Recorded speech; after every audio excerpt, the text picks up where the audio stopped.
ഹരേ കൃഷ്ണ. മനസ്സ് പരിശുദ്ധമായതെങ്കിൽ ഈ ജന്മം അതിൽ കൂടുതൽ എന്താണ് നേടിയെടുക്കാനുള്ളത്? പരിശുദ്ധമായ മനസ്സിൽ മാത്രമേ സത്യവും ധർമ്മവും മുളച്ചു പൊന്തുകയുള്ളൂ. അവിടെ മാത്രമേ ഈശ്വരൻ വസിക്കുകയുള്ളൂ.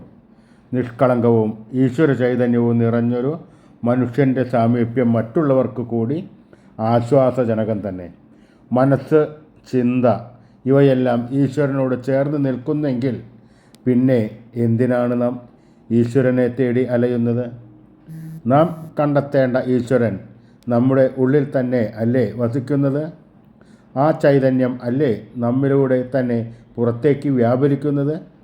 കരുണയായും സ്നേഹമായും എല്ലാം പുറത്തേക്ക് വമിക്കുന്നത് ഈശ്വര സ്വരൂപത്തിൽ തന്നെ അല്ലേ? അങ്ങനെ മനസ്സ് ഉണ്ടാവണമെങ്കിൽ ഈശ്വരനിൽ എല്ലാം അർപ്പിച്ച് ഈശ്വരനിൽ മുഴുകുക എങ്കിൽ മാത്രമേ അത് സാധ്യമാവുകയുള്ളൂ. ഹരേ